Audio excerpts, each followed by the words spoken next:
상대방한테 내가 뭘 하나 물어봤으면 내 얘기도 한번 하시는 겁니다. 우리 사회가 지금 기본적으로 상당히 조금 스트레스를 많이 주고 다른 사람에게 화나게 되고 그런 패턴들은 우리 사회가 불안이라고 하는 것에 많이 노출되어 있는 부분이 상당수 있다. 그래서 손절을 하려고 마음을 먹는 순간 내 삶에 더 혼돈의 세계가 올 수 있어요. 여러분들이 너무 그걸 손절하겠다고 마음을 먹고 시작하시기보다는 서서히 눈치 안 채게 서서히 조금씩 멀어져 가는 연습을 해보시는 것이 훨씬 더 나을 수 있다.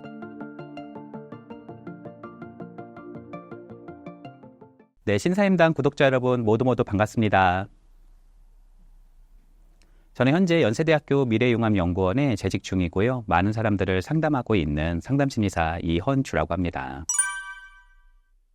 일단 우리가 스트레스라고 하는 것이 되게 많을 거라고 생각하는데 그게 크게 4가지의 범주가 있어요. 첫 번째는 일입니다. 일에 대한 스트레스.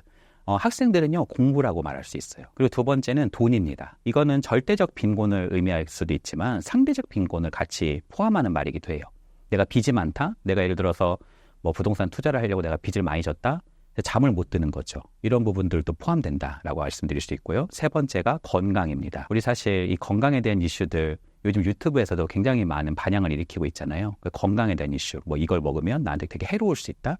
이걸 먹으면 되게 건강해진다? 이게 우리가 관심을 갖는 이유가 그것이 하나의 우리에게 큰 자극이 되기 때문에 그렇죠. 네 번째는 관계입니다. 일, 돈, 건강, 관계. 이것을 스트레스의 4요소다 이렇게 얘기하기도 해요. 근데 그 중에서 제가 한 통계를 보니까 스트레스의 4가지 요소 중에 왕 중에 왕, 그것이 바로 관계입니다. 그리고 그 관계는 많은 사람에게 스트레스를 줄 수도 있지만 그 중에 유독 스트레스를 많이 받는 사람들이 있어요. 하나의 특징을 말하자면요. 항상 괜찮다고 그러면서 다른 사람의 비애를 맞추는 사람. 이렇게 말씀을 드릴 수 있죠. 그러니까 이 사람은 자신에 대한 욕구라든지 자신의 의견이라든지 이런 것들을 잘 몰라요. 항상 어디에 포커스가 돼 있냐면 저 사람은 나를 어떻게 생각할까? 저 사람은 뭘 먹고 싶을까? 저 사람이 원하는 건 뭘까? 이게 너무 초점이 가다 보니까 그 사람의 눈치를 자꾸 보게 되고 그 사람의 의견을 따르게 되면서 자기가 하기 싫은 걸 억지로 떠맡게 되고 그 토대에서 자기 할 말을 못하게 되니까 인간관계 하나의 일처럼 되기도 하고 짐처럼 여겨지기도 하죠. 이런 경우가 스트레스에 가장 취약하다 이렇게 말씀드릴 수 있습니다. 일단은 우리가 불안이라고 하는 요소를 한번 살펴볼 수가 있는데 사람이 불안해지잖아요. 그러면 싸우거나 도망가거나 얼어붙거나 셋 중에 하나입니다. 예를 한번 들어볼게요. 이제 어떤 집이 불안에 막 뒤덮여 있어요. 이제 아내가 굉장히 지금 열받은 거예요. 이 사람은 싸우는 패턴을 가지고 있을 수 있습니다. 예를 들어서 우리가 고맙게 있다고 생각해 보세요. 엄청나게 우리는 두려움과 불안이 막 증폭될 거란 말이에요. 그랬을 때 이게 곰이 거의 불곰이다. 그러면은 이거 안 되겠지만 이거 보니까 반달곰 정도니까 내가 해볼만 하겠다. 그러면 막대기 집어들고 싸우는 사람도 있을 거고 어떤 사람은 아예 도망치는 사람도 있을 거고 어떤 사람은 나는 죽은 척 해야지 그러고 그냥 쓰러져 있는 분도 계실 텐데 우리가 멀리서 그 사람을 보면서 곰 앞에서도 저렇게 잠을 자다니 참 정신력이 대단하다 이렇게 생각 안 한단 말이에요. 그 안에서는 사실 불안이 격동이 있을 수 있죠. 그러니까 아내가 굉장히 싸우시는 분이에요. 그래서 이제 이놈의 인간 도대체 9시 반까지 오기로 했는데 언제 들어오냐 도대체. 오늘 한번 진짜 너 죽고 나 죽고 한번 둘 중에 한 명은 죽자. 둘 중에 한 명이 죽기 전에 안 끝난다. 이러면서 이제 기다리고 있으면 평소에는 거의 눈치가 없는데도 오시다가 감지하는 거예요. 지금 우리 집 안에는 곰이 있다. 그럼 사나운 곰이 있다. 이렇게 생각이 되면 내가 사실 지금 9시 반 넘어서 지금 들어오고 있는 중이었거든요. 근데 이제 안 들어가는 거예요. 곰이 주무실 때까지. 어디 갈까요? 편의점 가죠. 편의점 가서 맥주 한잔 하면서 시간을 때우는 겁니다. 그리고 11시 넘어서 이제 들어오는 거죠. 문 앞에 탁 열고 들어갔더니 문 앞에 그 사나운 곰이 이빨을 드러내고 있는 거예요. 그럼 깜짝이야 그럴 거 아니에요. 그럼 이 사람은 나 지금 들어가서 잘게 바로 들어가 잘게 이러면서 어차피 각방 쓰는 지 오래됐으니까 자기 방으로 들어갈 수 있죠. 이거는 도망가는 거죠. 그 자녀들은요. 부모님 성격 아는 거예요. 지금 벌써. 괜히 잘못했다가는 지금 큰일 나겠다. 그래서 이불 속에 들어가서 지금 자는 척하고 있을 수 있지만 그 사람은 얼어붙을 수 있죠. 그러니까 우리 사회가 지금 기본적으로 상당히 조금 스트레스를 많이 주고 다른 사람에게 화나게 되고 어떤 사람은 그냥 피하게 되고 어떤 사람은 얼어붙게 되는 그런 패턴들은 우리 사회가 불안이라고 하는 것에 많이 노출되어 있는 부분이 상당수 있다. 그러니까 우리가 얘기할 때 성격장애군이라든지 정말 좀 어떤 면에서 인간에 대한 어떤 무례한 태도를 가지고 있는 사람이라든지 이런 얘기를 많이 하지만 상당수 환경의 장안에서 불안이라는 토대가 있어서 우리 사회가 좀 예민해지고 또 인간관계 스트레스가 만연해지고 있다. 이렇게도 말씀드릴 수 있겠네요. 몇 가지만 말씀드려보자면 첫 번째가 조금 비꼬는 말투가 있어요. 그러니까 자기는 장난으로 하는데 이게 웃으면서 막 장난치니까 이거를 내가 뭐라고 반박해야 되나 싶긴 한데 기분은 되게 나쁜 거죠. 야, 너 머리 폭탄 맞은 것 같아. 너 바보니? 그걸 몰라? 이렇게 표현하면서 웃으면서 장난이야, 장난. 아, 왜 이렇게 예민하게 장난이야. 약간 이렇게 하는데 이게 뭔가 나를 대놓고 막 지금 뭐라고 하는 건 아니고 약간 비꼬는데 기분 나쁘게도 내가 응대하면 아우 장난이라고 그러고 왜 이렇게 예민하게 구냐고 하니까 이 부분에 대해서 응대하기가 되게 쉽지 않지만 어떤 면에서는 굉장히 불쾌한 경우들이 우리 사회에 만연해요. 이런 경우들이 친구, 사회 할 거 없이 굉장히 우리 사회에서 좀 많이 나타나고 있는 부분이 있고요. 두 번째는요. 좀 상대방의 어떤 사생활을 계속 침범하시거나 참견하시는 분들이 계세요. 예를 들어서 우리가 처음 만났어요. 근데 어디 사세요? 몇 살이에요? 어느 학교 나왔어요? 몇 학번이에요? 무슨 과인데요? 그럼 왜 이게 나이가 보면은 지금 나이가 안 맞는데 학번을 보면 약간 이렇게 가시니까 이게 약간 뭔가 내가 좀 지금 추궁당하는 듯한? 그러니까 아니 그럼 뭔 얘기를 하냐. 어떤 분은 저한테 그러시더라고요. 그럼 그런 얘기를 못하면 무슨 얘기를 하냐. 상대방한테 내가 뭘 하나 물어봤으면 내 얘기도 한번 하시는 겁니다. 그러니까 내가 질문만 계속하고 있으면 인터뷰하는 느낌을 좀 받을 수 있잖아요. 그러니까 상대방한테 내가 한번 물어봤으면 나도 한번 얘기해보고 또 상대와 내가 경험하고 있는 주제가 있을 수 있단 말이에요. 같이 뭐 커피 한잔 마신다든지 같이 어떤 레포트를 보고 있다든지 같이 뭔가 저녁 식사를 뭔가 같이 한다든지 그럼 이 저녁 식사에 대한 이야기를 좀 해보는 거예요. 여기 돈가스 되게 맛있네요.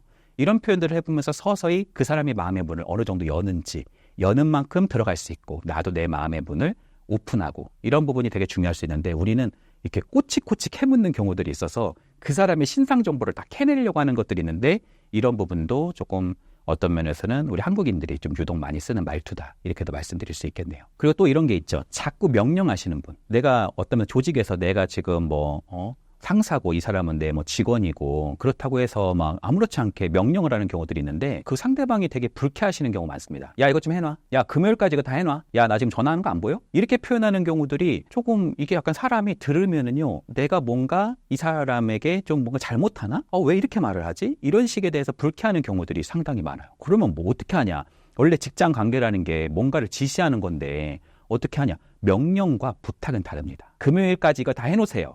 이렇게 표현하는 것보다 우리가 이런 보고서가 있는데 금요일까지 혹시 이 부분 좀 작성이 가능할까요? 이렇게 표현하는 것은 좀 다르죠. 퇴근 때 지금부터 퇴근 때까지 바쁘시니까 퇴근할 때 전화하세요. 점 이렇게 끝내시는 것보다는 제가 지금 전화 업무가 많으신데 5시쯤 다시 전화하면 어떨까요? 이렇게 표현하는 것이 훨씬 더 유연할 수 있죠. 내가 뭔가 자꾸 명령투로 상대방을 대하고 있다면 내 주위에 사람이 별로 안 남아있을 가능성이 큽니다. 그럴 때 어떻게 하냐? 그럼 내가 상사인데 어떻게 하냐? 그럴 때 명령을 조금 줄이고 부탁을 조금 늘려나가면 내 주위에 사람이 조금 모일 수 있습니다. 마지막은 이런 경우 좀 적어지긴 하고 있는 것 같은데 아직도 잔존하고 있는 나이 자꾸 물어보는 거. 나이 물어보고서 바로 반말하시는 거예요. 32이에요? 아이고 그럼 내가 형이라고 해도 되지? 내가 2살 많으니까 형이지? 나는 친해지려는 의도였다. 그럼 상대방한테 물어보셔야 돼요. 그거를요. 내가 말을 놔도 되는지 안 되는지. 그러니까 사람의 관계는 어느 정도에 가까워질 수 있는 그 경계 상대방이 나를 받아줄 수 있는 그 경계가 갑작스럽게 일어나기보다는 서서히 일어납니다. 그래서 내가 지금 형, 동생 아우하자고 그런 거다. 그런다 하더라도 그걸 너무 급작스럽게 들어갈 때 상대방은 뭔가 이 토대 안에서 왜 나한테 이렇게 쑥 들어오지? 이런 부분에 대해서는 불편해할 수 있기 때문에 한국 사회에서 나이 물어보면서 바로 반말로 들어가시는 거를 조금은 주의해 볼 필요도 있다. 이렇게 말씀드릴 수 있겠네요.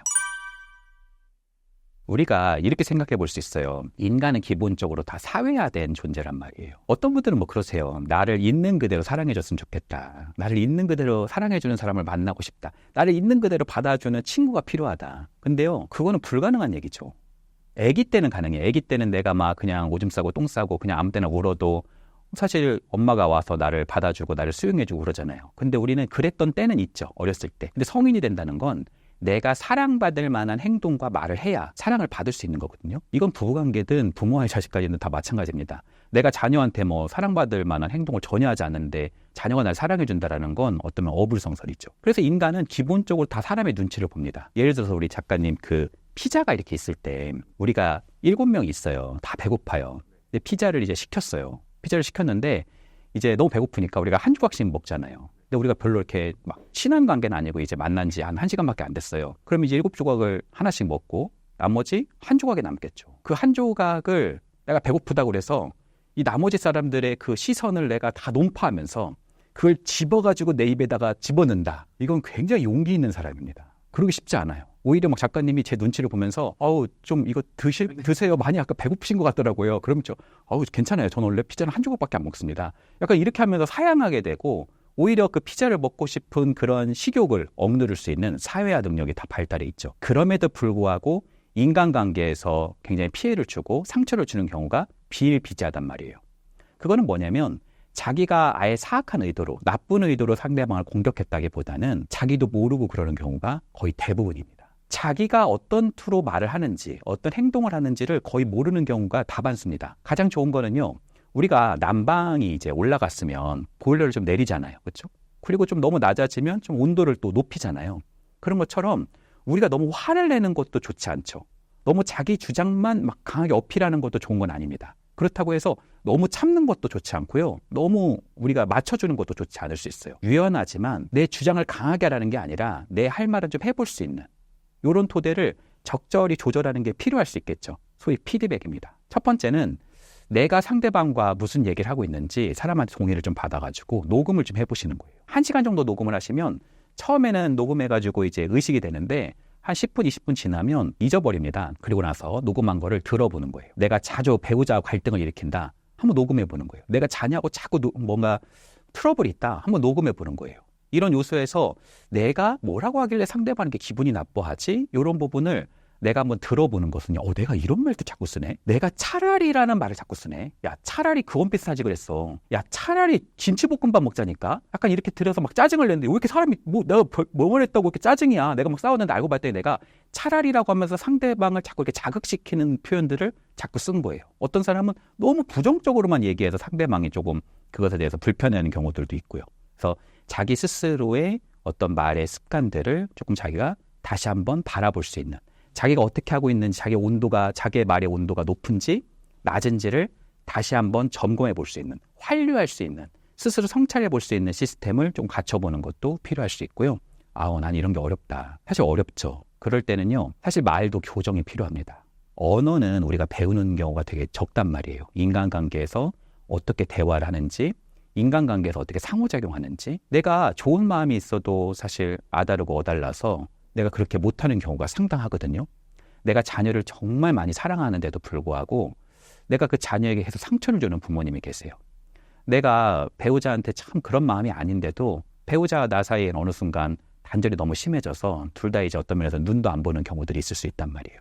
그런 것을 서서히 풀어나갈 수 있는, 어떤 면에서 마음 건강을 좀 다룰 수 있는 전문가와 내 언어적인 습관들을 교정해 보는 거.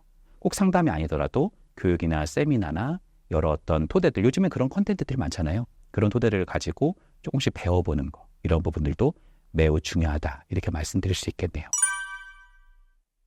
그러니까 만약에 유독 다른 사람한테는 안 그러는데 나한테만 화를 낸다, 나한테만 뭔가 지금 이 사람이 찌른다, 그럼 이거는 표적이 된 거기 때문에 단호하게 좀 방어할 필요가 있죠. 단호하게 대처하는 것도 필요하다고 생각합니다. 그런데 대부분의 경우는 나한테만 그러는 게 아니라 많은 사람들한테 그렇게 하시는 분들이 계세요. 우리 빅5라고 하는 성격검사의 가장 최고봉이라고 하는 검사가 하나 있어요. 거기에는 5가지 변이 있는데 그중에서 신경증이라는 게 있습니다. 그 신경증 수치가 좀 높은 사람들은요, 약간 예민하고 민감하고 좀 분노의 게이지 자체가 좀 있어서 상대방과 대화를 할 때 조금 찌를 듯하게 얘기하고, 제가요? 왜요? 막 이렇게 표현하는 경우들이 상당히 존재합니다.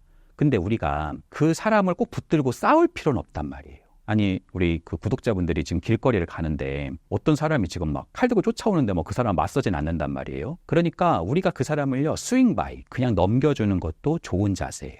왜냐면 아니, 내 자식도 안 바뀌고 내 부모님도 안 바뀌고 내 배우자도 안 바뀌고 연인도 안 바뀌고 친구도 안 바뀌는데 그 사람을 굳이 내가 바꿀 필요가 있을까요? 저는 인간관계는 갈대와 같은 게 좋다고 생각합니다. 바람이 세차게 불면요, 아주 강해 보이는 고목나무도 꺾입니다. 폭풍이 오면 꺾이겠죠. 그리고 한번 꺾이면 복원이 안 되잖아요. 근데 제가 시골에서 자라서 갈대숲을 참 많이 다닌 적이 있어요. 그때 보면은 정말 저는 놀랍게도 바람이 불기 전부터 갈대는 눕더라고요. 그러니까 갈대가 눕고 나서 바람이 와요. 너무 신기한 저는 경험을 많이 했는데, 그리고 이제 지나가면 어떤 면에서 갈대는 다시 서죠. 그래서 어떤 면에서는 그런 사람들을 그냥 넘겨주는 거. 근데 웬 갈대냐. 갈대 같은 사람이 되고 싶지 않다. 근데 갈대가 꼭 어떤 면에서는 이게 자기 의견이 바뀐다는 건가요? 그렇지는 않아요. 뿌리는 그대로 두고 좀 인간관계는 유연하게 하는 거. 뿌리는 깊이 박아두되 자신의 주관은 명확하게 있대 인간관계는 좀 유연하게 대처해보는 것이 훨씬 더 중요하다라고 말씀드릴 수 있겠네요. 그럼 화나는 사람에게로 돌아가 봐서 어떻게 하면 될까요? 금지는 반박하면 안 됩니다. 만약에 그 사람이 틀렸다고 하고요, 제 의견이 맞다는 걸 관철시키잖아요. 그럼 그 사람은 내가 틀렸구나. 저 사람 의견을 따라야지. 김대리 말이 맞네. 내가 여기서 회사에서 내가 지금 한 20년을 있었는데 나보다 낫네. 저 사람 말을 잘 따라야겠다. 이렇게 생각할까요? 모멸감에 휩싸입니다. 얼굴이 벌개져요. 지금 감히 사람들 다 있는 데서 이런 식으로 얘기했단 말이에요. 지가 그렇게 똑똑해? 이렇게 표현하게 되면서 그 사람에게 어떤 면에서는 적의를 갖게 되죠. 그래서 내가 적을 만들 필요가 굳이 없다는 거예요. 제가 어떤 프로를 본 적이 있는데 그 프로에서 무슨 토론 프로그램이 아니었어요. 근데 양 옆에 이제 토론자가 있는 거예요. 근데 이분들이 이제 뭐 다 박사시고 뭐 대단한 그 분야의 전문가들이시더라고요. 근데 이쪽 분이 뭐라고 막 자기 얘기를 했어요. 근데 이분이 다 끝나자마자 어떻게 생각하세요? 이랬더니 바로 이 A 교수님이 얘기하신 거를 이분이 뭐라고 그러시냐면은 저는요 A 교수님하고는 생각이 좀 다릅니다. 그러면서 바로 자기 얘기를 하시더라고요. 근데 제가 그때 이 A 교수님의 표정이 어떻게 되는지를 봤거든요. 여기에 표정이 앞면이 굳기 시작하고요. 앞면이 꿈틀꿈틀 거리기 시작하더라고요. 벌써 화난 거예요. 생각이 다르다고 그랬지 내가 뭐 틀리다고 그랬나요? 이렇게 말할 수도 있지만 그게 다르다고 내가 얘기했으면서 불구하고 상대방은 내가 반박당했다고 내가 틀렸다고 느낄 가능성이 크다는 거예요. 그럼 어떻게 하면 좋을까요? 이렇게 말하면 됩니다.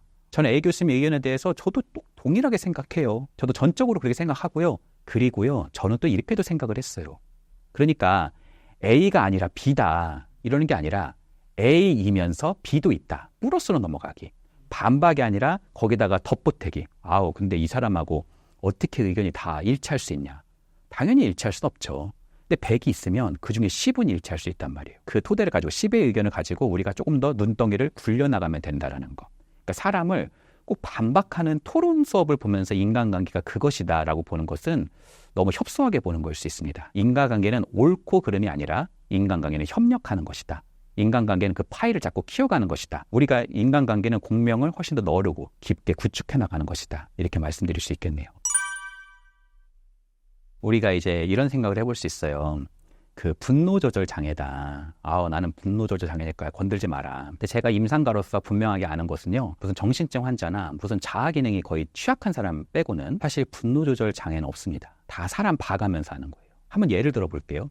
내가 지금 고속도로 운전하고 있어요. 운전하고 있는데 아니 나는 지금 소렌토인데 내 앞에 차가 확 들어와요. 아니 지금 내가 분노 조절 장애인데 장난치나? 차도 조그매요. 투싼이에요. 사실 뭐 소렌토 투싼은 큰 차이는 안 나지만 나보다 작은 것 같은데 이러면서 이제 내가 막 분노 게이지가 올라간단 말이에요. 그럼 빵빵 울리기 시작해요. 그러면 그 사람이요 그냥 가야 되는데 비상깜빡이 켜고 약간 다른 행동을 하는 거예요. 갑자기 창문을 내더니 갓길로 쓰래요. 지금 해가 이제 뉘엿뉘엿치는 6시가 다 된 거란 말이에요.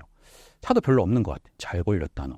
분노 조절 장애인데. 그래도 이제 서는 거죠. 그리고요 내가 차에 내리죠. 사실 이 분노 게이지가 올라가시는 분들은 이 편도체가 활성화하기 때문에 양 옆에 있는 이 땅콩과 같은 이 우리 뇌 부위가 있거든요. 여기 활성되면은 교감신경이 발달해서 걸음걸이가 빨라지고요.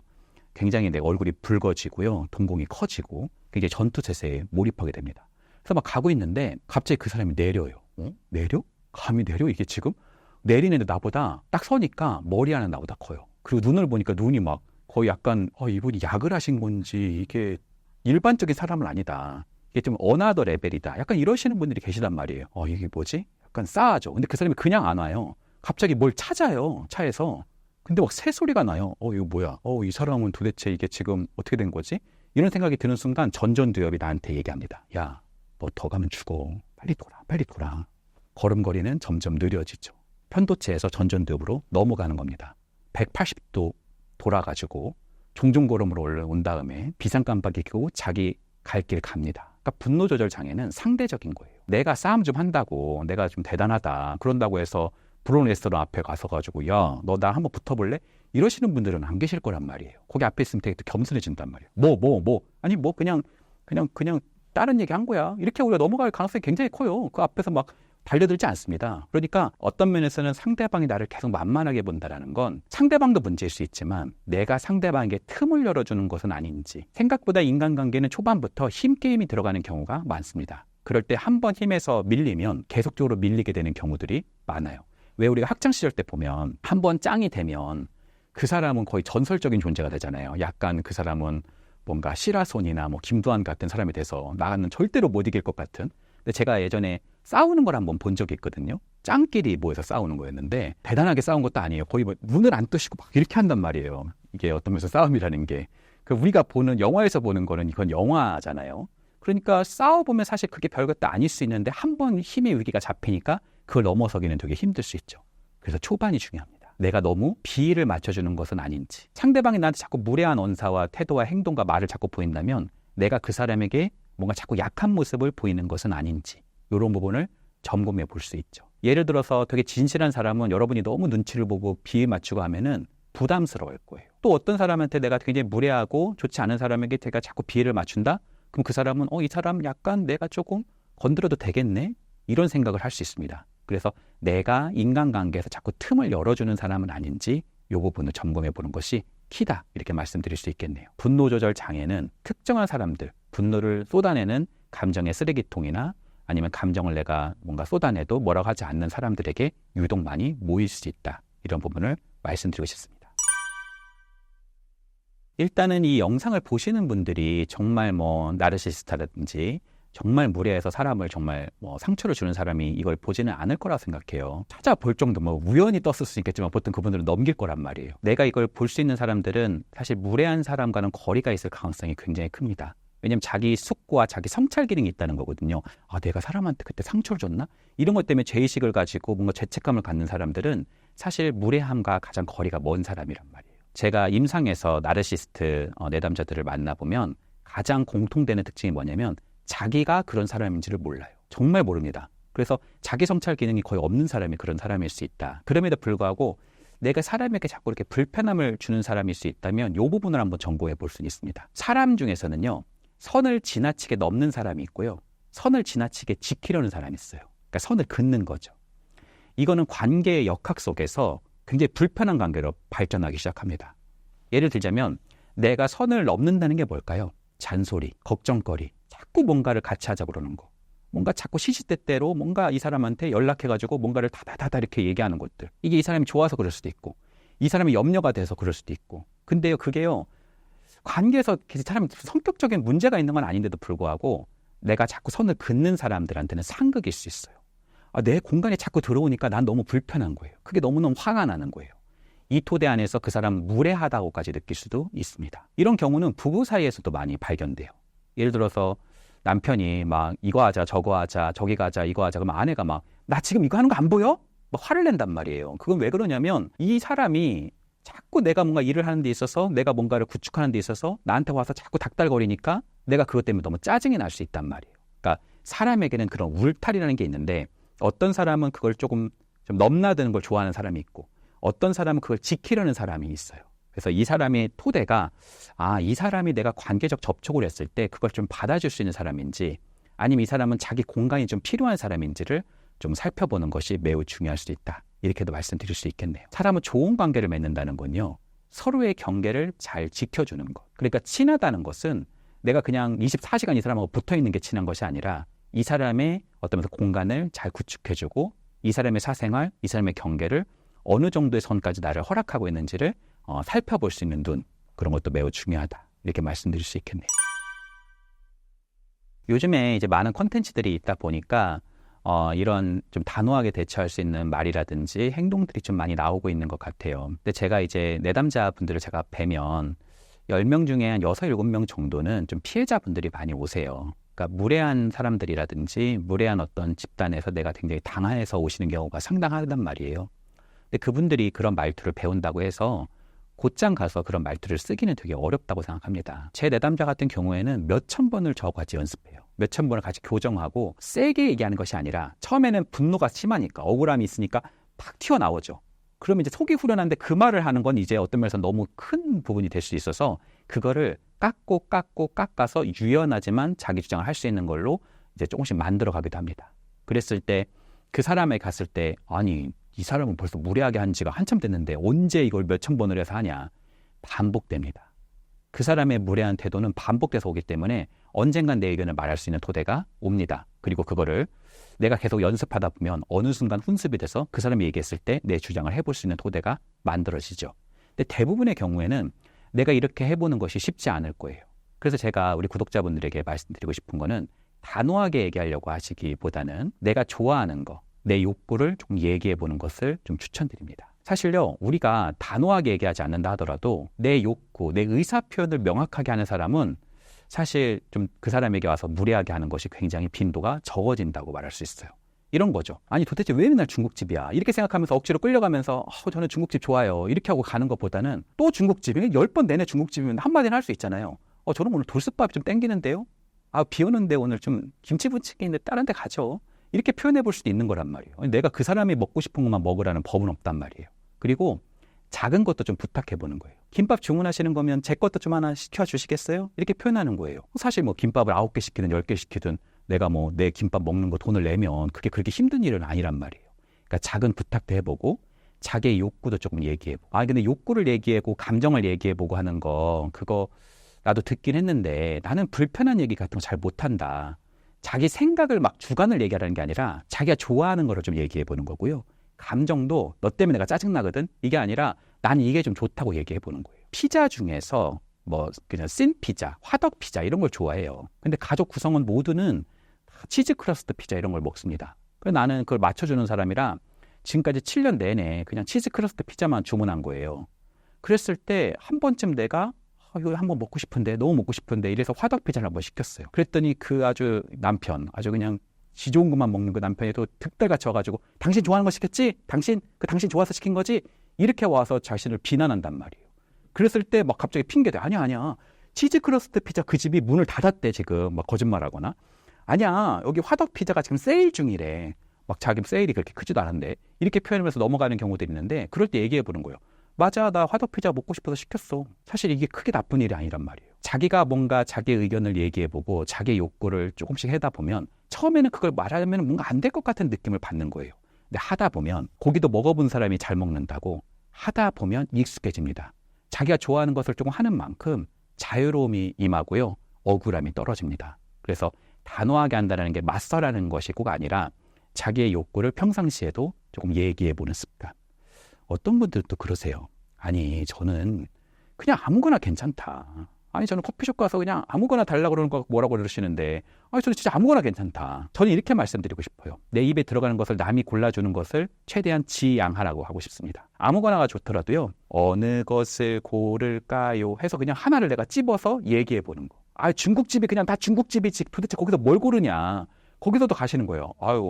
월화수목금토일 오늘은 짜장면. 내가 짜장면이요. 짜장면 먹을게요. 내가 이렇게 표현을 해보는 겁니다. 내 입에 들어가는 거, 내가 할 것, 나의 진로, 나의 방향, 내가 해보고 싶은 것들을 상대방이 정해주는 것이 아니라 내가 조금 이야기해보는 습관들. 이 토대를 했을 때 우리 인생에 조금 자유가 임한다. 즐거움과 자유가 조금 형성될 수 있다. 이렇게 말씀드리고 싶네요. 인간관계는 양날의 검일 수 있고요. 나를 가장 스트레스 받게 하는 요소이기도 하죠. 제가 아까 통계를 한번 말씀드린 적이 있는데 사실 인간관계가 우리 스트레스 중에서 50%를 육박한다고도 이야기하기도 하고요. 또 일, 돈, 건강이라는 요소도 사실 사람하고도 관계가 돼 있잖아요. 일에서 내가 스트레스 받는 걸 잘 보면 누구 때문에 내가 열이 받는 거고 또 저 사람 때문에 내가 경제적인 거를 너무 힘들어한다면은 그 사람이 너무 돈 자랑하니까 내가 상처를 받는 거고 이런 요소가 또 결합돼 있다고 보면 인간관계 요소가 굉장히 크죠. 근데 그만큼 인간관계는 치유적이기도 합니다. 외로움과 고립감이 밀려올 때 우리가 가장 중요하게 생각하는 건 인간관계의 관계성, 또 연결, 또 함께 있음, 공명. 인간관계는 가장 치유적인 요소라고도 말씀드릴 수 있겠네요.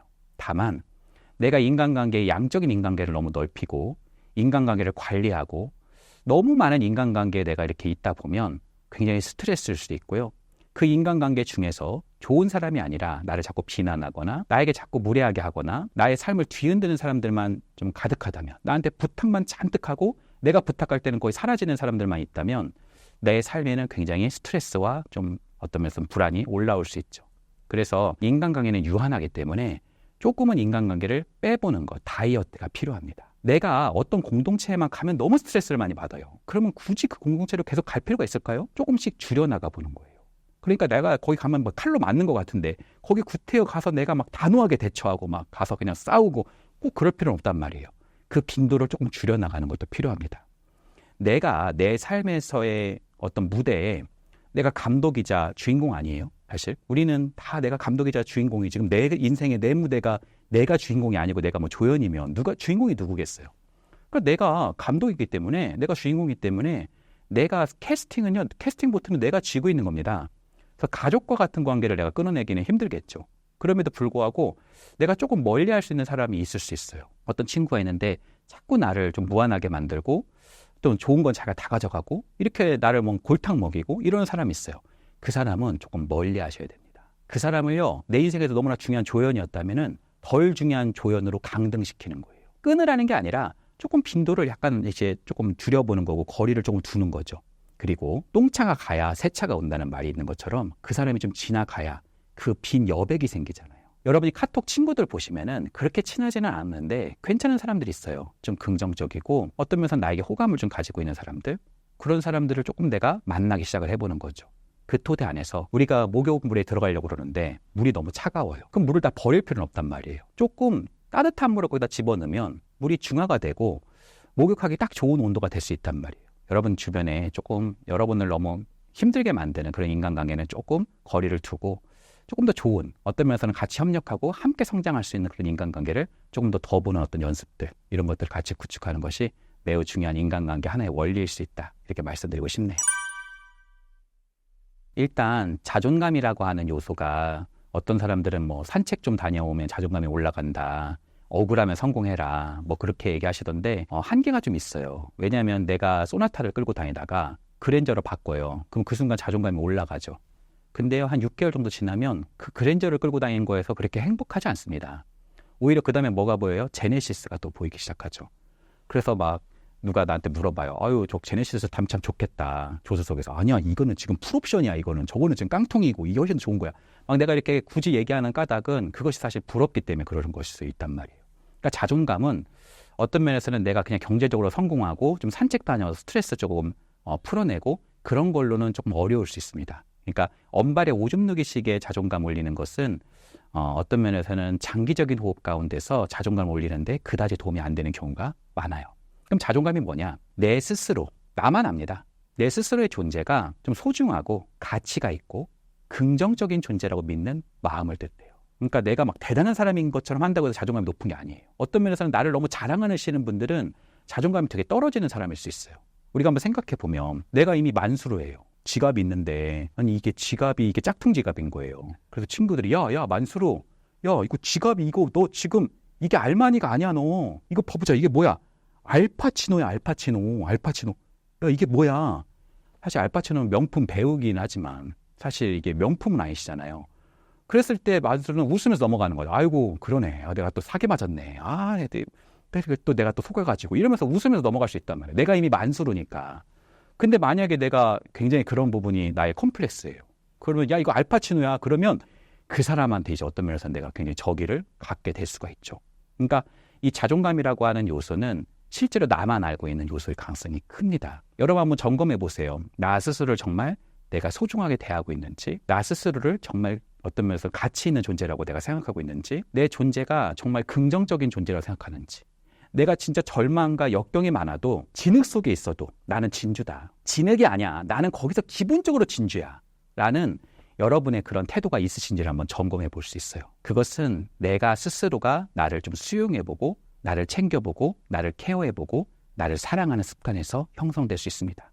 그러니까 장기적인 호흡 가운데서 나를 조금 소중히 할 수 있는 습관을 나에게 구축해 주는 거예요. 나를 좀 사랑할 수 있는 시간을 나에게 주는 겁니다. 나에게 긍정적인 말과 나에게 긍정적인 태도를 구축해 줄 수 있는 시간을 항상 갖는 거예요.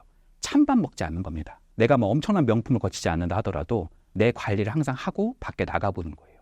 그러니까 내 삶이 정말 혼란과 혼돈의 덩어리다. 그러시면 조금 내 방을 깨끗하게 치워보고요. 조금 내가 향초 같은 것도 좀 사보시고요. 내가 나를 스스로 조금 점검하고 나를 조금 케어할 수 있는 시간과 공간을 좀 가져보는 거죠. 매우 중요한 일일 수 있고요. 두 번째는 자존감은 인간관계에서 거의 형성되는 것이 큽니다. 첫 번째는 부모님이고요. 두 번째는 형제, 자매 이럴 수 있고요. 또 세 번째는 학교에서 만난 친구들. 그 요소가 점점 확장되면서 우리의 인간관계를 맺어나간 거죠. 정신분석학자 중에 위니캇이라는 분이 계세요. 그분이 뭐라고 말씀하셨냐면 거울보다 먼저 보는 것은 엄마의 얼굴이다. 이런 표현을 썼습니다. 그러니까 아이가 내가 지금 어떻게 생겼는지를 거울을 보지 못한단 말이에요. 내 얼굴을 어떻게 보냐면 엄마의 얼굴을 보면서 내 얼굴을 가늠하는 거예요. 야, 그냥 너는 짐이야, 짐. 그냥. 아니, 도대체 왜 이렇게 똥을 싸니, 너는 도대체가. 진짜 너는 진짜 엄마를 왜 이렇게 힘들게 해. 약간 이런 투로 애를 보면요. 내가 뭔가 부정당한 것 같고 내가 뭔가 부적절한 존재인 것 같은 내 밑바닥에 뭔가 자존감이 굉장히 공허하게 뭔가 구멍이 뻥 뚫려 있는 것 같은 느낌을 받을 수 있죠. 여러분들 근데요. 이건 너무 고정돼 있지 않습니다. 내가 지금까지 인간관계가 힘들었다 하더라도 조금 더 긍정적이고 나를 지지해주고 나의 발견되지 않은 가능성들, 잠재력을 조금 바라봐 줄 수 있는 사람들을 내 주위에 두시면 내 자존감이 조금 올라간다. 좀 더 안정애착인 사람들, 조금 더 긍정적인 태도를 가진 사람들, 세상을 조금 더 내가 모험의 공간이자 도전의 공간이라고 볼 수 있는 사람들, 이런 사람들을 조금 보시고 특히 여러분들이 만나는 사람들이 엉망진창으로 좀 삶을 사는 것이 아니라 자기 스스로를 정말 소중하게 생각하고 가치 있게 생각하고 긍정적인 존재라고 믿는 사람들을 여러분 주변에 많이 두는 것. 그 사람과 함께 있다 보면 나도 모르게 자존감이 조금씩 올라간다. 이렇게 말씀드릴 수 있겠네요. 일단은 에릭 프롬이라는 분이 이렇게 얘기를 했습니다. 인간은 늑대인가 양인가 이런 이야기를 했어요. 사실 인간에게는 빛과 그림자가 다 공존하거든요. 사실 양이라고 하면요. 정말 그런 부분도 있죠. 인간 중에서는 테레사 수녀라든지 마틴 루터 킹이라든지 유관순 열사라든지 정말 훌륭하신 그런 양 같은 분들이 계시잖아요. 근데 또 살펴보면 히틀러라든지 스탈린과 같은 굉장히 사악하고 늑대 같은 인물들도 있단 말이에요. 그러니까 인간은 늑대인가 양인가 하면서 공존된다. 그 두 가지가 우리는 다 공존하고 있다. 이렇게 얘기를 했는데요. 그중에 유독 그림자가 짙은 사람들이 있습니다. 많지는 않아요. 그러나 우리 사회에 분명히 존재하고 있어요.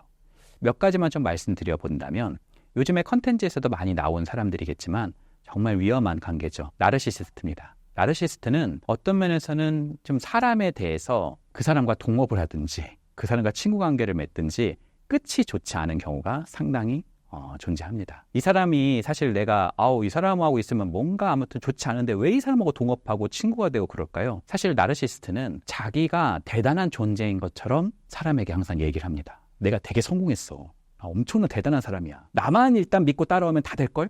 약간 이렇게 얘기하는 경우가 있어서 보기에는 굉장히 좋아서 마치 우리가 헨젤과 그레텔이 과자로 덮인 그 집을 찾아가듯이 그 안에는 사악한 마녀가 살고 있잖아요. 그렇듯이 그 사람에게 좀 들어가게 되는 경우들이 많이 있죠. 문제는 그 사람 안에 들어가면요. 사실 그 과자가 처음에는 먹을 것으로 가득한데 아니 사실 그 집이 그렇게 먹을 게 풍족하면 아이들은 왜 잡아먹겠어요. 그 안에는 굉장히 허약하고 사악한 요소들이 좀 많이 숨어 있잖아요. 그런 사람들과 좀 가까워지기 시작하면 나한테 좋은 것을 주지 않고요. 좋은 거를 줄게 이렇게 유혹은 하지만 들어오면은 나가는 문은 없는 경우가 상당히 존재합니다.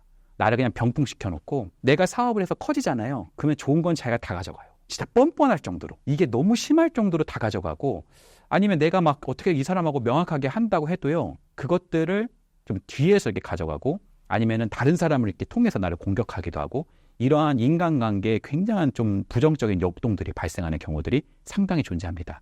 그리고 이러한 착취가 정서적 착취가 훨씬 더 유독 높은데 내가 대단한 사람이니까 내가 동무대여야 되니까 사실 우리가 무대를 보면 이 조명이 그 사람한테만 딱 받아지면 나머지는 다 그림자가 되잖아요. 그러니까 자기만 조명을 받고 나머지 사람들은 다 병풍이 되는 거죠. 그러다 보니까 내가 그 사람하고만 있으면 뭔가 초라해지는 것 같고 내가 아무것도 아닌 것 같고 내가 되게 불행해지기도 하고요. 이러한 마음이 자꾸 들을 수 있습니다. 근데 참말 우리 사회가 정말 아픈 거는 그게 친구 관계만 있으면 좀 손절도 해보고 그럴 수도 있을 텐데 그게 부모인 경우들도 많아요. 그러면 진짜 힘든 거예요. 예를 들어 이런 겁니다. 야, 아빠는 걸어다니면서 혼자서 돈 벌면서 대학 혼자 가가지고 이렇게 명무대 나와서 이렇게 성공했는데 대단하지? 근데 너는 왜 그러니? 너는 왜 이렇게 아이가 이렇게 게으르니? 너는 왜 그러는 거니? 뭐가 문제야? 이게요 좀 심한 거예요.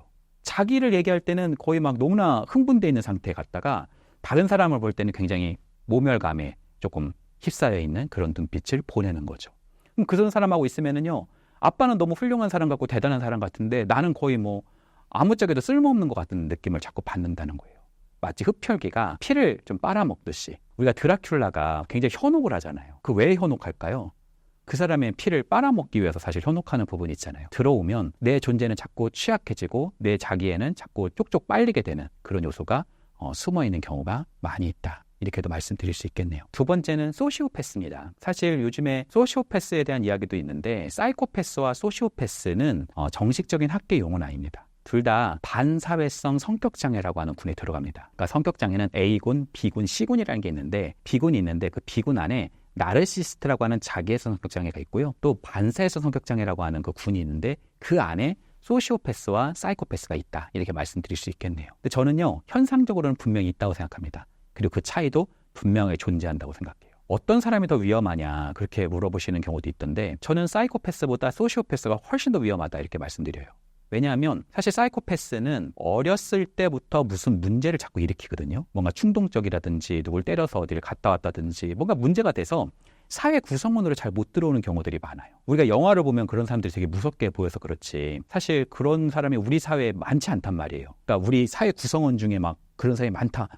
확률이 되게 적을 수 있어요. 그러나 소시오패스는 그 확률적으로 훨씬 높습니다. 인상이 이렇게 험악하지 않아요. 그 사람은 활짝 웃기도 하고요. 전혀 좀 사이코패스나 소시오패스하고 좀 거리가 있을 것 같은 얼굴이거든요. 생글생글 웃기도 하고 사회적인 어떤 관계도 잘 맺습니다. 이 사람은 그렇지 않을 것 같은데 이렇게 생각해서 그 사람하고 동업을 했다가 굉장히 피해가 되는 경우들이 많아요. 사실 나르시스트나 소시오패스는 굉장히 깊은 공통점들이 있는데 불구하고 큰 차이가 있습니다. 어디까지나 나르시스트는 실질적 피해를 입히기도 하지만 주가 정서적인 착취예요. 근데 소시오패스는 정서적 착취보다는 실질적인 착취입니다. 그러니까 돈을 자꾸 잃는다든지 그 사람에게 내 시간과 뭔가 나에게 어떤 누적된 피해들이 임하게 되는 거죠. 부탁을 할 때는 우리가 좀 주저주저 하잖아요. 근데 그 사람들은 그런 걸 하는데 거리낌이 없어요. 거의 연락도 안 했는데 몇 년 만에 전화가 와요. 그럼 잘 지내지? 그러면서 갑자기 연락을 합니다. 그래서 잘 지내지. 옛날 동창이에요. 이름도 가물가물해요.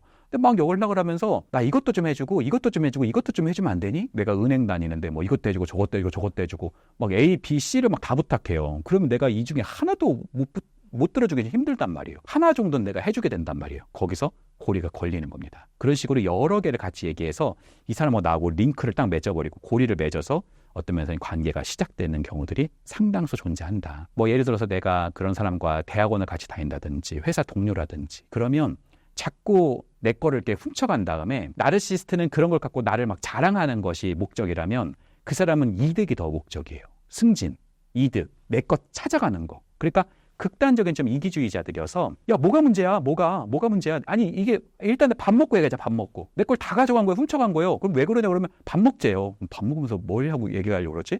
그럼 밥 먹으면서 딴 얘기해요. 그리고 나갈 때 계산합니다.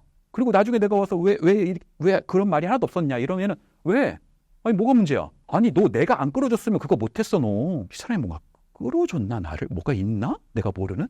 야 내가 너 뽑은 거야. 이 사람이 인사 담당자인가? 약간 이런 생각이 자꾸 들기도 하고 그런 거짓말들? 왜? 아니 내가 밥 사줬잖아. 밥 한 끼 사준다고 해서 그 모든 노력을 우리가 다 드리는 거 아니잖아요. 그런데도 불구하고 그것이 뭔가 그걸로 다 된 것 같은 어떤 면에서 자신의 성찰 능력이 없고 좀 사람에 대한 어떤 기본적인 공감 능력, 조망 수용 능력이라는 게 상대방의 입장을 고려한다는 거거든요.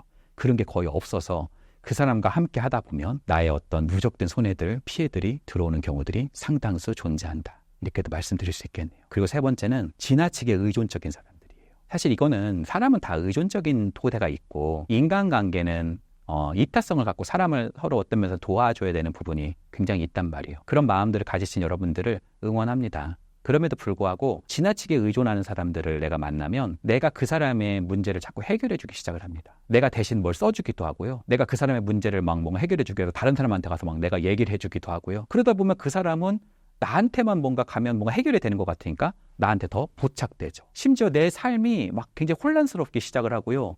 그 사람의 어떤 면에서는 토대가 처음엔 돕겠다는 마음에서 시작됐는데도 막 짜증감이 막 올려오기 시작을 합니다. 그래서 여러분들이 이런 부분은 주의하셔야 되는 것이 이렇게 생각하셔야 돼요. 누구도 다른 사람의 문제를 해결해 줄 수가 없다. 자식도 마찬가지예요. 우리가 자식들 문제를 다 해결해 줄 수 있을 것 같아도 우리 아이가 공부를 잘 못해요.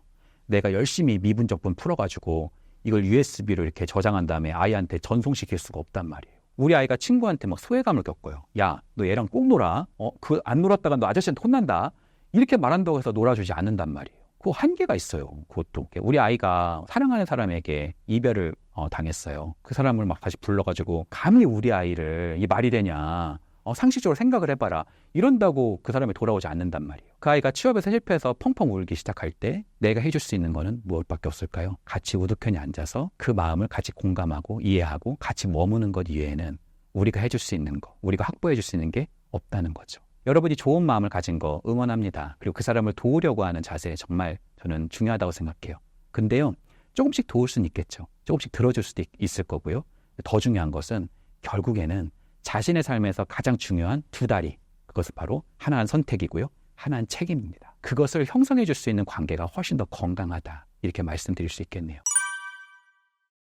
자신의 작은 문제를 스스로 선택해보고 스스로 책임져 볼 수 있는 요소를 여러분이 구축해 주는 거. 야, 이거 지금 네가 해줬으면 좋겠어, 이렇게 표현할 때 여러분이 덥석 가져가서 여러분이 해결해 주기보다는 그 사람이 해줄 수 있도록 여러분이 어느 정도는 얘기해 주는 거. 조금은 서운할 수 있어도 내가 그 문제를 해결해 줄 수 없다라는 거를 그 사람한테 얘기해 주는 거. 내가 지금 여자친구하고 이 사람하고 결혼을 해야 돼 말아야 돼? 네가 결정 좀 해줘. 내가 결정해 줬다가는 결혼해서 문제가 생기면 나를 원망하게 될 거란 말이에요. 이런 토대를 내가 감당할 수 없단 말이에요. 그리고 나의 결혼의 문제도 내가 참 쉽지 않은데 그 사람의 결혼의 문제를 내가 어떻게 결정해 줄 수 있겠어요? 충분히 들어줄 수는 있겠죠. 그런데도 불구하고 야, 네가 결정해봐. 내가 결정해 주고 싶지만 내가 결정하기 좀 힘들어.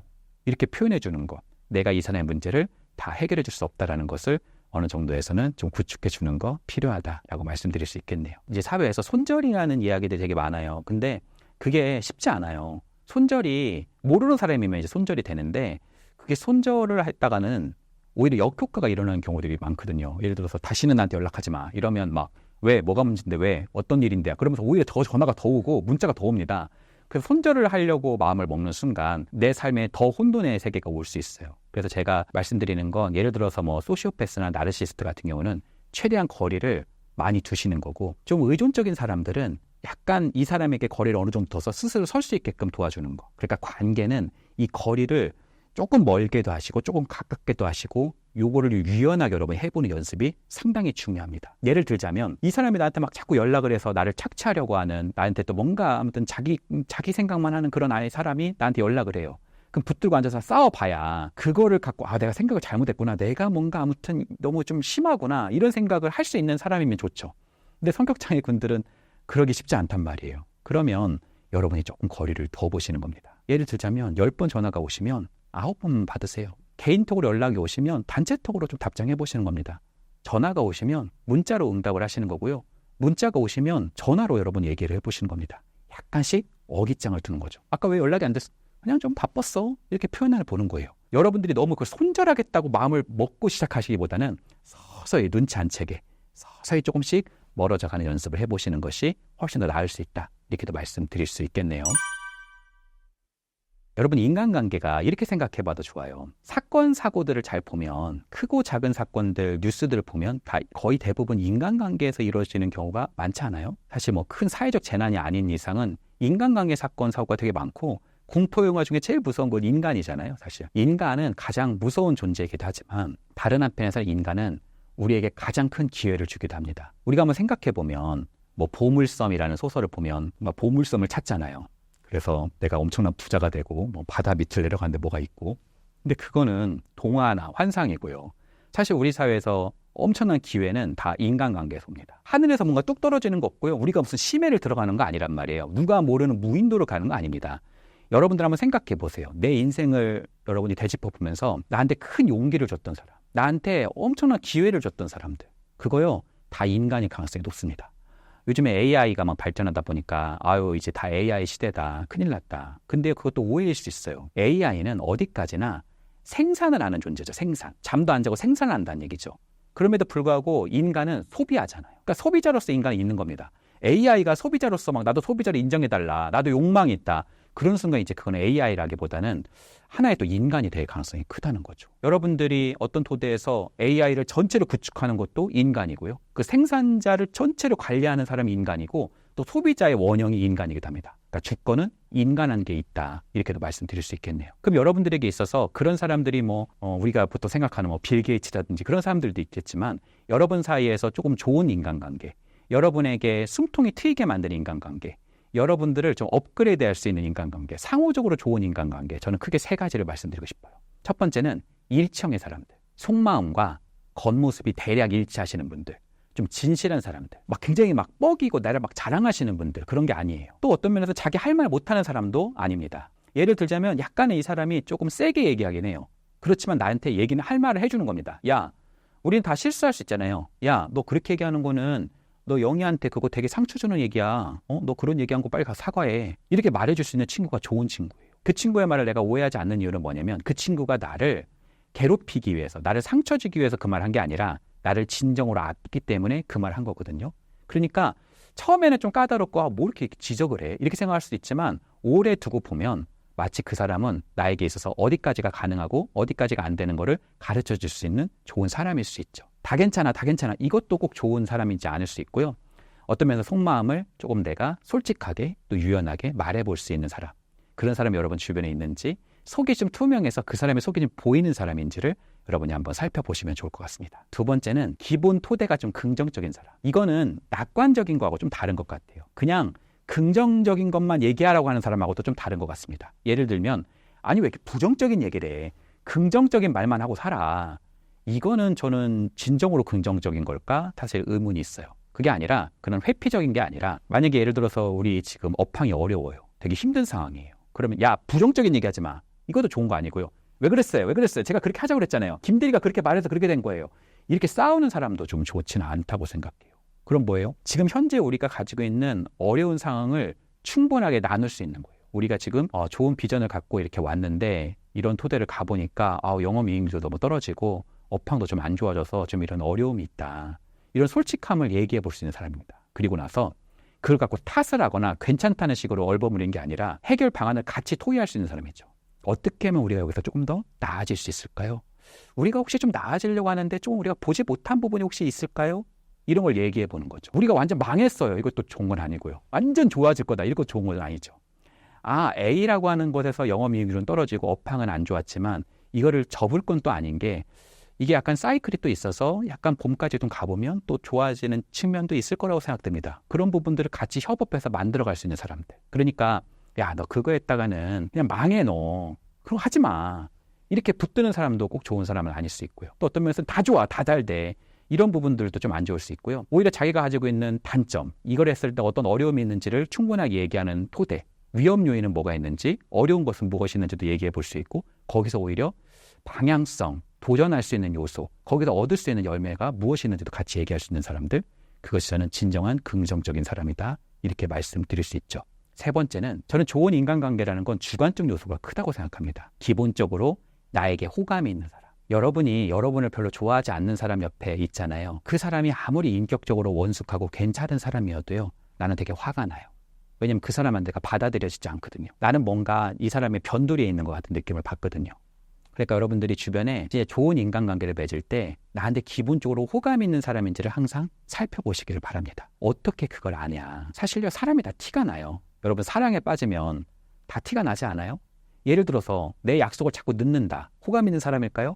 이 사람은 MBTI의 P가 너무 높아서 그런 거다.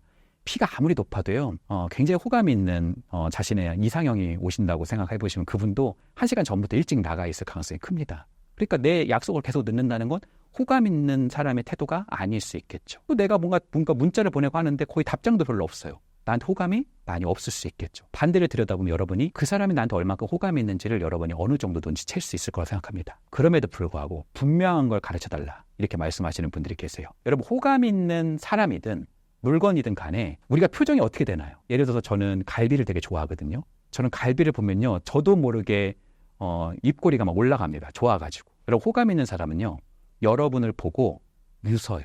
활짝 웃습니다. 환대가 있다는 거예요. 여러분의 편이 됩니다. 친구라는 건 판사가 아니에요. 친구와 지인의 차이가 뭐냐면, 친구는 일단 기본적인 세트가 내 편이라는 겁니다. 나한테 호감이 있다는 얘기예요. 나를 보고 웃을 수 있는 사람이라는 거죠. 두 번째는 나에 대해서 호기심 있는 사람. 내가 뭔 얘기를 하면은 왜 무슨 일인데 제가 책을 한 서점에서 본 적이 있는데, 직접 읽은 책은 아닌데 오프라 윈프리가 공저로 쓴 책이라 하더라고요. 당신에게 무슨 일이 있었나요? 라는 책이 있었어요. 제목이 참 좋은 것 같아요. 되게 공감적이지 않아요? 나 되게 화났어. 나 되게 열받았어. 화났어. 진짜 내가 회사 사람들 때문에 너무 화가 난다니까. 너 많이 힘들구나. 너무 힘들 수 있지. 이제 우리 뭐 먹으러 갈까? 이러면 밥 먹으면서 얘는 도대체 밥 먹으려고 나를 부른 건지, 아니 도대체 얘는 뭐지? 되게 서운할 수 있어요. 내가 챗 GPT처럼 막 해결책을 가르쳐준다고 하고서 야, 너 마음 챙김 알지? 야, 일단은 심호흡을 4초를 이제 들이쉬고 6초를 내쉬어. 이건 챗 GPT가 가능한 거고요. 그렇죠? 뭐라고 하면 될까요? 왜? 무슨 일이야? 왜? 어떤 일인데? 이렇게 물어봐 주는 것이 상당히 공감적일 수 있다는 거죠. 너에게 무슨 일이 생긴 거야? 당신에게 무슨 일이 있었나요? 라고 물어봐 줄 수 있는 사람들. 호기심 있다고 말씀드릴 수 있겠네요. 그러니까 나한테 호감이 있는 두 가지의 단서. 하나는 나를 보고 활짝 웃는 사람. 두 번째는 나에 대해서 호기심을 가지고 있는 사람. 관심 있는 사람에게는 호기심이 생긴다. 호감 있는 사람에게는 호기심이 발동한다는 원칙을 여러분이 잘 한번 생각해 보셔도 좋을 것 같습니다. 정리해 볼까요? 지금 일치형의 사람. 속과 겉이 좀 투명하게 어느 정도는 대략 보이는 사람. 두 번째는 좀 긍정적인 사람. 진정한 긍정적 관점을 좀 가지고 있는 사람. 어두움에도 빛을 바라볼 수 있는 사람. 어두우니까 우리 다 끝났다. 그런 사람이 아니라 여기 안에서도 무엇인가의 빛을 보고 걸어가는 사람. 세 번째는 나에게 호감이 있는 사람. 이렇게 말씀드릴 수 있겠네요. 일단 우리에게 불안을 클릭시키는 요소가 뭐냐면 급격한 변화예요. 그러니까 우리가 스트레스라는 게 불안을 형성시킨다고 하잖아요. 그리고 스트레스는 자극과 동의어거든요. 근데 그 자극이 변화가 센 자극이면 우리는 스트레스를 받고 그 스트레스는 불안으로 이어진다는 거죠. 그러니까 우리가 보통 생각하는 게 스트레스가 뭐 굉장히 부정적인 것만 스트레스라고 생각하는데 생각보다 스트레스를 굉장히 많이 받는 것 중에 하나가 뭐냐면 결혼입니다. 결혼은 스트레스의 위계 중에서도 거의 꼭대기층에 있을 만큼 진짜 어떤 분은 뭐 고개를 끄덕이세요. 그러면 많이 힘들지 이렇게 생각하면서 그러니까 결혼 생활이 힘들어서 그렇다기보다는 결혼이라는 게 좋은 것도 있죠. 너무나 행복한 요소도 있죠. 그런데 여기에는 너무 신경 쓸 게 많잖아요. 뭔가 양가 부모님도 맞춰야 되지, 스드메를 또 어디로 해야 되는 건지, 또 밥을 이걸 맞출 때 몇 명이 올지를 가늠을 해야 되지. 그러니까 굉장히 변화의 폭이 크잖아요. 뭐 집도 새로 이렇게 뭐 어디 나와야 되는 건지. 그런 요소가 굉장히 우리에게 좀 스트레스를 주고 그건 불안을 일으킬 수 있죠. 취업이나 직업 역시 마찬가지입니다. 어느 특정 학교의 학과를 나오면 또 내가 전문직의 어떤 자격증을 따면 은퇴할 때까지 그 직종에 있다가 이제는 은퇴하고 나서 그냥 내 삶을 은퇴한 연금을 받으면서 살 수 있었던 그런 토대가 있었어요. 그나마 좀 안정적이었죠. 근데 지금은 그런 게 깨지고 있습니다. 제가 진로 상담 쪽을 많이 하는 사람으로서 말씀드리고 싶은 게 뭐냐면 앞으로는 전문직들 있잖아요. 옛날에는 그냥 전문직만 들어가면 그 밑에 있어도 다 먹고 살았단 말이에요. 전문직이니까. 근데 저는 앞으로 그거 깨질 거라 생각합니다. 앞으로 상위 20%가 훨씬 더 성공할 수 있고요. 어느 직종이든지 하위 20%는 굉장히 힘든 시간이 될 거라고 저는 생각합니다. 무엇인지 가늠하기 쉽지 않고 이 직업만 내가 가지면 평생을 내가 그냥 이 직업으로 내가 그냥 삶을 살 수 있다. 이런 시간은 깨지고 있다. 그런 것들이 옛날에만 해도 그냥 고등학교 때까지만 열심히 살아가지고 좋은 대학 나와서 전문직 되면은 인생 그래도 팔자 핀다. 이런 게 좀 가능했는데 지금은 레벨이 끝이 없어요. 어딜 나와도 또 그 다음 스텝이 또 있고 그 다음 스텝에 가도 그 다음 스텝이 또 있고 이 변화의 폭이 너무 큰 것이 우리에게 불안을 계속 형성시키는 40대 어떤 분은 직장 다니시는데 대기업이에요. 괜찮아요, 직종도. 근데 그분은 저한테 막 너무나 땅에 꺼지게 한숨을 내쉬면서 뭐라고 그러냐면 너무 많이 빨라가지고 너무 지금 많이 변해가지고 업황도 너무 많이 변하고 자기가 가지고 있는 그런 역할도 너무나 많이 바뀌고 있어가지고 되게 불안하다는 거예요. 한 치 앞을 못 보겠대요. 지금 시대가 정말 만만치 않은 사회라고 하더라고요. 그런 부분들이 우리 사회에 지금 아동부터 노인까지 지금 휩싸여 있지 않나 그런 생각을 해봅니다. 일단 불안을 이해하는 것 중에 가장 첫 번째 계단은 불안을 이해하는 게 되게 큽니다. 불안이라는 감정은 안개와 같은 감정이에요. 여러분 한번 생각해 보세요. 여러분이 초행길이에요. 그 초행길인데 거의 약간 산 비슷한 데를 넘어가야 됩니다. 이게 아무리 뭐 지금 조명도 다 돼 있고 이게 뭐 그렇게 안전하다 하더라도 약간 이게 언덕에 산이 여기 있고 여기 무슨 들짐승이 있는 거 아니야? 그리고 앞도 잘 안 보여요.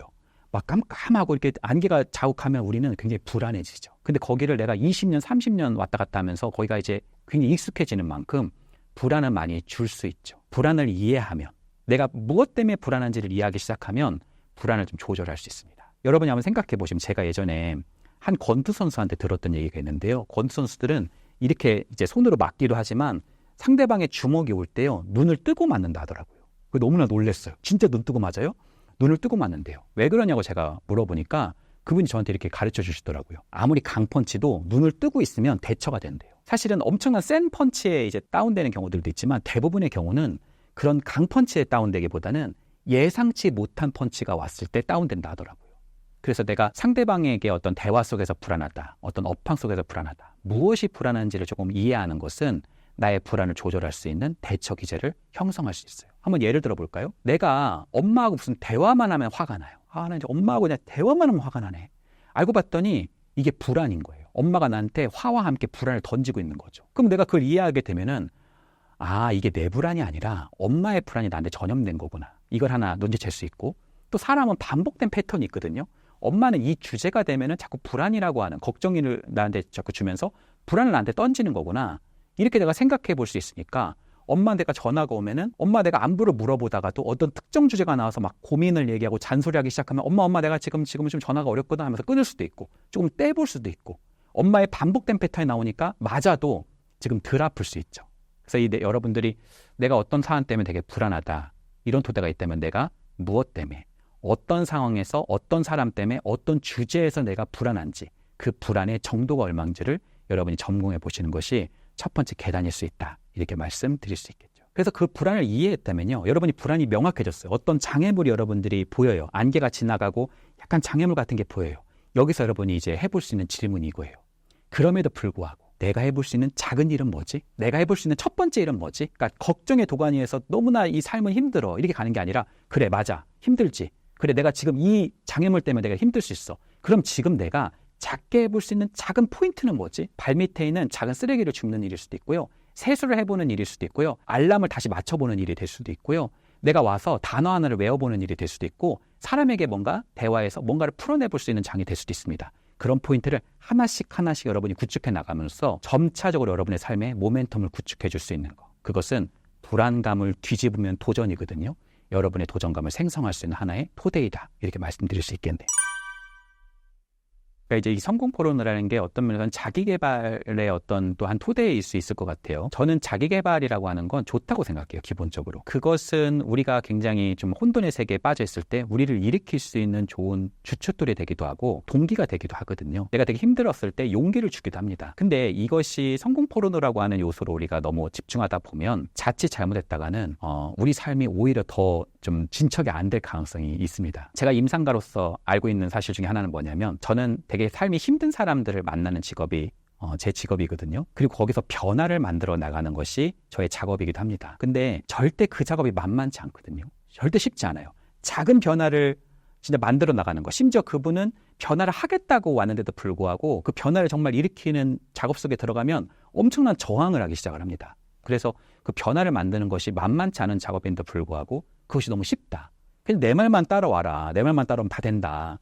이렇게 막 근거 없이 간다든지 어떤 분은 뭐 우주의 기운이 와서 저는 잘 모르겠습니다. 판타지 문학 같은 그런 부분들로 얘기하는 것들 뭐 어떤 분은 꿈을 가지면 다 된다. 사실 그게요. 꿈을 갖는 것 필요하죠. 사실 성공하려고 하는 거 성장하려고 하는 발판에는요. 꿈이 필요합니다. 그 꿈에서 목표라는 게 나오고 목적이라는 게 구축되기 때문에 그렇죠. 근데 그것만으로는 안 돼요. 두 번째가 반드시 있어야 돼요. 사실 꿈만 있으면 인생은 더 괴로워질 수 있습니다. 제일 불행한 게 뭐냐면 야심은 큰데 게으른 사람이거든요. 그러니까 실행하지 않으면 내가 성장할 수 있다, 성공할 수 있다? 저는 불가능한 일이라고 생각해요. 무슨 강의 하나 보고 아니면 책 한 권 보고 내가 갑자기 성공한다? 저는 가능할까? 사실 굉장히 의문이 있습니다. 사실 예외적인 경우가 있을 수 있겠지만 저는 상당히 좀 의문을 갖습니다. 더 중요한 거는 내가 그런 꿈을 갖는 것도 중요하겠지만 내가 스스로 내 삶을 질서의 세계로 조금씩 움직여 나가는 동기, 또 그것을 좀 저해하는 나의 어떤 방해물 같은 거를 조금씩 치워보는 것들, 어떤 습관과 리추얼 속에서 서서히 어떤 면에서 나를 일어날 수 있는 토대가 훨씬 더 맞는 말이지 단순하게 이러면 된다, 나만 믿고 따라와라, 이것만 믿으면 너의 인생이 바뀐다, 이런 부분은 좀 과장되어 있지 않나 그렇게 생각을 해보기도 합니다. 일단 우리가 이제 이런 게 있는 것 같아요. 성공이라고 하는 것을요, 또 내가 좋은 직업을 만난다는 거, 내가 적성에 맞는 직업을 갖는다는 게 억만장자가 되는 건 아니라는 거, 이걸 좀 말씀드리고 싶어요. 예를 들어서 내가 어떤 선생님이 되기로 했어요. 내가 그런 직업을 찾았습니다. 내 적성에 그게 맞아요. 그래서 어떤 선생님이 되고 싶으냐. 사실 이 사람은요, 아이에게, 절망에 빠진 아이들에게 용기를 주고 삶을 조금 더 희망차게, 조금 더 이 아이가 더 좋은 어른으로 성장할 수 있게끔 그런 걸 잘 구축해주는 선생님이 되고 싶은 것이 그 사람의 소명일 수 있고 그 사람의 직업에서 할 수 있는 최대치일 수 있단 말이에요. 근데 그게 꼭 그 사람의 억만장자를 만들어주는 요소는 아닐 수 있단 말이에요. 물론 그렇게 될 수도 있죠. 근데 그건 정말 예외적인 케이스고, 선생님이라는 직업이 막 무슨 떼돈을 버는 사업가는 아니시잖아요. 그러니까 그런 부분으로 너무 이렇게 우리가 등치시키는 것은 주의해야 된다고 생각합니다. 그러면 우리가 성공이라고 얘기하기보다는 조금 더 내가 성장할 수 있고 나한테 잘 맞는 직업, 이런 걸 우리가 생각해 볼 때는 두 가지의 기둥이 있습니다. 첫 번째는요, 내가 잘하는 겁니다. 두 번째는요, 내가 좋아하는 거예요. 이것이 저는요, 진로의 두 가지 기둥이라고 생각합니다. 잘하는 것과 좋아하는 것. 어떤 사람들은요, 이제 잘하는 거에 집중을 해야 되냐, 좋아하는 거에 집중을 해야 되냐, 그런 거에 굉장히 첨예한 이슈가 되는 것 같아요. 저의 입장을 말씀드리자면은 잘하는 것보다 좋아하는 걸 하라고 말씀드립니다. 왜 그러냐면요, 그런 얘기를 하시는 분들이 있어요. 잘하는 거 하시면 된다. 잘하는 걸 해라. 근데 그런 경우는 약간 천재라든지 그 분야에서 그냥 떡잎 자체가 다르신 분들. 예를 들자면 음악의 역사 중에 모차르트 같은 분은 그냥 잘하는 거 하면 되겠죠. 그분은 그냥 딱 봐도 그걸 잘하시잖아요. 어렸을 때부터 막 신동이셨으니까. 내가 막 무슨 선수예요. 근데 기본적으로 테크니션이 달라요. 다른 사람하고.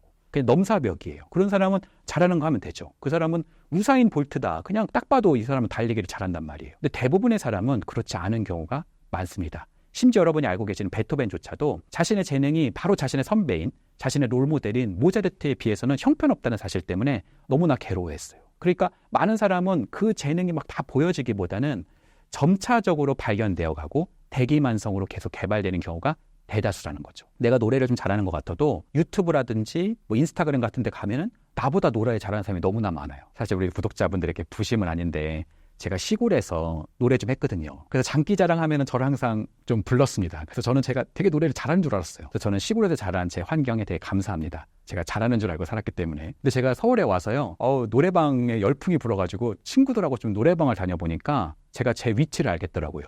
10명이 가면요, 제가 한 4, 5명 정도? 4위, 5위, 뭐 6위? 이 정도 하더라고요. 절반에 아무튼 조금 넘나 못 넘나 이 정도 수준이더라고요. 근데 그 친구들보다 요즘에는 유튜브 시대라 보시면은 너무나 잘하시는 분들이 많단 말이에요. 그러니까 내가 잘하는 거를 찾아도 내가 요리를 잘하는 것 같은데 나보다 더 요리를 잘하는 사람이 있고, 내가 뭔가 노래를 잘하는 것 같은데 나보다 더 잘하는 사람이 있고, 내가 공부를 잘하는 것 같은데 나보다 더 잘하는 사람이 있고, 항상 나보다 더 잘하는 사람이 있기 때문에 이 안에서 나는 좌절하게 되고요. 잘한다는 얘기는 다른 사람이 나한테 해줘야 되는 겁니다. 내가 암만 잘해가지고 내 작품을 냈어요.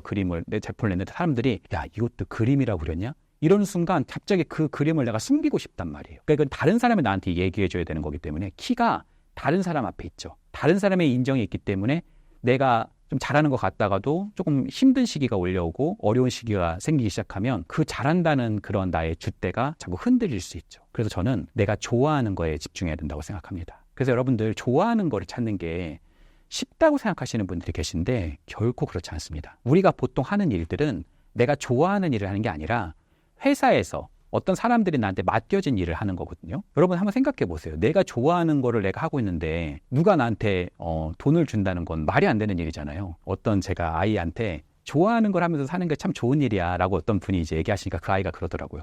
그럼 나는 먹는 거 할래 그러더라고요. 사실 내가 먹는다고 해서 누가 나한테 돈을 주진 않는단 말이에요. 물론 요즘에 먹방이 있긴 하지만 예외적 케이스를 우리가 제외하고는 쉽지 않단 말이에요. 그러니까 내가 좋아하는 일을 하는데 나한테 돈을 주는 요소는 굉장히 드물죠.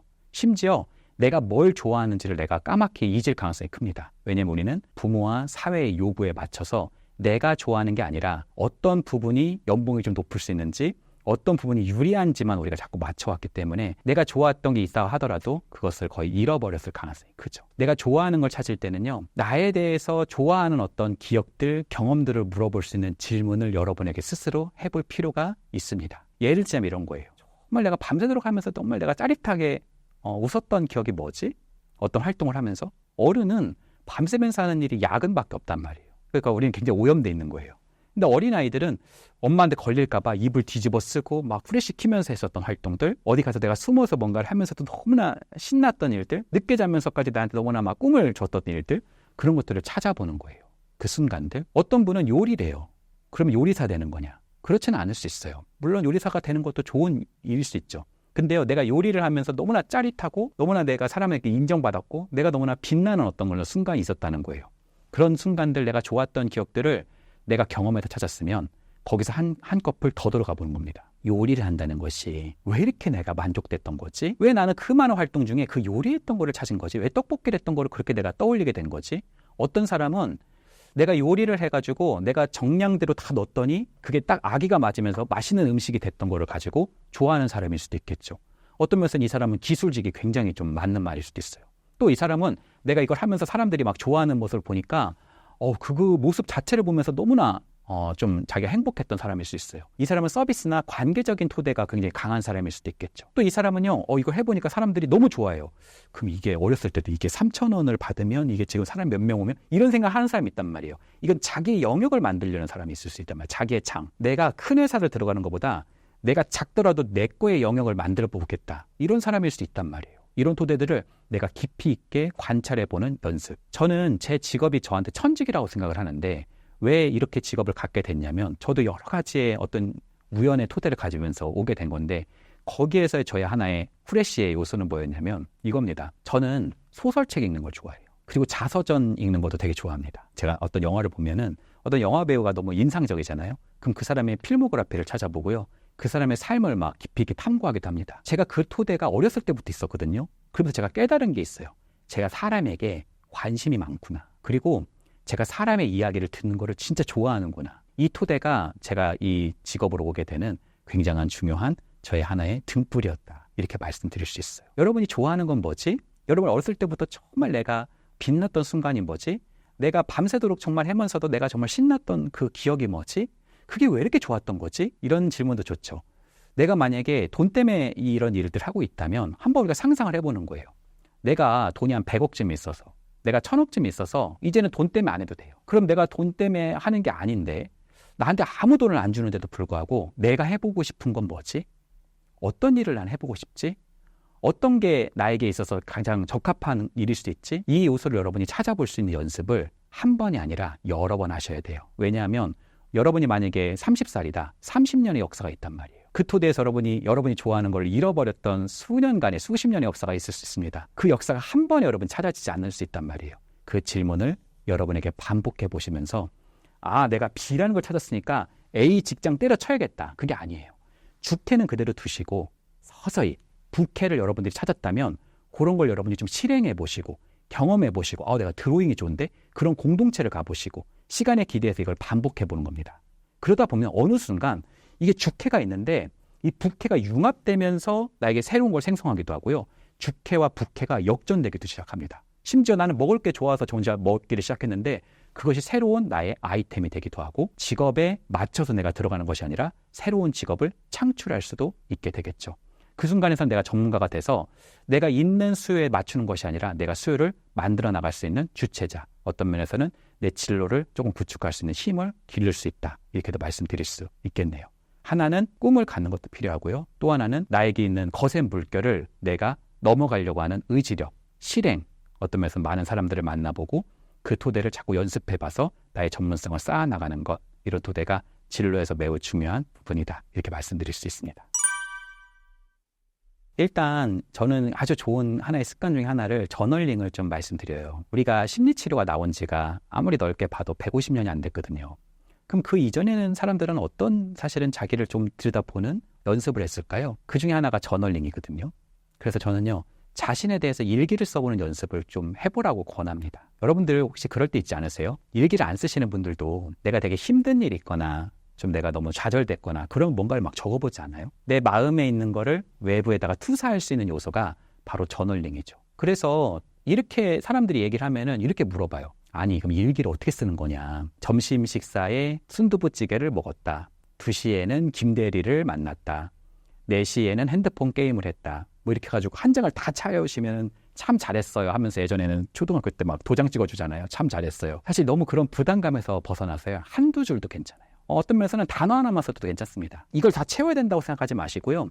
또 사건을 막 나열하는 게 아니라 오늘 하루를 돌아보면서 의미 있는 사건이나 어떤 사람, 그 사람과 의미 있는 사람과 했었던 어떤 주제, 이런 거 하나를 적어보는 거예요. 예를 들어서 뭐 아내가 이렇게 얘기하는 겁니다. 우리 월급으로는 그거 청약받기 힘들어. 이렇게 그냥 지나가듯이 얘기한 거예요. 근데 내가 되게 화가 난 거예요. 나도 죽으라고 노력하고 있어. 그러면 나는 뭐 놀았어? 내가 얘기를 안 했는데 너무나 화딱지가 나는 거예요. 그럼 나보고 뭐 어떡하라고. 나도 최선을 다하고 있는 거야. 뭔가 아내한테 무시받는 듯한 느낌을 받아서 그게 너무 화났는데 그냥 아무렇지 않은 척하고 넘어갔을 수 있어요. 그때요, 적어보는 거예요. 밤 8시 10분. 아내에게 우리 이거 청약 한번 받아볼까? 내가 얘기를 했는데 아내가 우리 월급으로는 그거 청약받기 힘들어 라고 나한테 단칼에 이렇게 얘기를 했는데 그 말이 나는 참 아팠다. 왜 그 말이 나한테 그렇게 아팠을까? 왜 나는 그 말이 그렇게 상처가 됐을까? 내가 스스로 왜 이 분노가 생기는 건 당연할 수 있는데 왜 10점 만점에 8점이나 되는 이렇게 큰 분노가 생기는 것일까? 이런 부분을 내가 이해해 보는 것은 어떤 면에서는 나의 분노 게이지 자체를 좀 낮출 수도 있고, 어떤 면에서는 내가 진정으로 아내한테 원하는 바가 뭔지, 내가 그 사람에게 정말 어떤 면에서는 기대하고 있는 바가 무엇인지를 찾을 수 있는 하나의 좋은 토대가 될 수 있죠. 일기를 반복하다 보면 나의 반복된 패턴이 나오기도 하고, 나의 과도한 어떤 감정이라든지 생각들을 점검해 볼 수도 있고, 그런 부분을 좀 고칠 수 있는 실마리를 가지고 여러분이 조금 더 내가 좋아하는 거, 내가 좋아하는 직업, 내가 좋아하는 사람, 좋아하는 대화, 이런 걸 구축할 수 있는 힘들도 길러진다, 이렇게 말씀드릴 수 있겠네요. 사실 사람에게 있어서 두 가지의 굉장히 중요한 주제가 있다고 해요. 하나는 일의 과제고요, 두 번째는 관계의 과제라고 합니다. 아마 우리 구독자분들 중에서도 이 과제에 대해서 굉장히 많이 고민하고 계신 분들이 많을 거라고 생각합니다. 그 중에서 저는요, 인간관계 요소에 대해서 말씀드리고 싶은 게, 인간관계는 원래 배우는 겁니다. 우리는 인간관계 바다에 태어나고 또 인간관계 바다에 살기도 하면서 죽을 때까지 인간관계 바다에서 떠나지 않는단 말이에요. 그런데도 불구하고 우리는 인간관계에 대해서 배운 적이 되게 적은 것 같아요. 국영수는 배웠는데 인간관계를 어떻게 하는 것이 좋은 인간관계인지를 배우지 못한 것이 사실인 것 같습니다. 근데요, 인간관계는요, 배우면 그만큼 좋은 인간관계가 형성될 수 있고, 빛과 그림자가 있다고 말씀드렸었잖아요. 좀 더 빛의 관계를 우리가 구축할 수 있는 토대가 여기서 형성된다, 이렇게 말씀드릴 수 있습니다. 무엇을 배워야 되느냐? 저는 세 가지를 말씀드리고 싶어요. 첫 번째는 자기 이해, 자기를 충분히 이해할 수 있는 토전. 두 번째는 타인 이해, 어떻게 하면 그 사람과 긍정적 포인트를 가지고 관계할 수 있는지, 유독 그림자가 많은 사람에게 어떻게 대처할 수 있는지, 그런 걸 다 포괄할 수 있고요. 세 번째는 인간관계는 기본적으로 상호적입니다. 내가 긍정적인 사람을 만나는 것도 중요하지만 내가 조금 지지적인 사람이 되는 것도 그만큼 중요할 수 있겠죠. 그래서 어떻게 그 사람과 상호작용과 공명점을 만들어갈 수 있는지, 이 세 가지 포인트를 여러분이 잘 구축해서 조금 더 좋은, 좀 더 건강하고 행복한 인간관계가 되시기를 응원합니다. 감사합니다.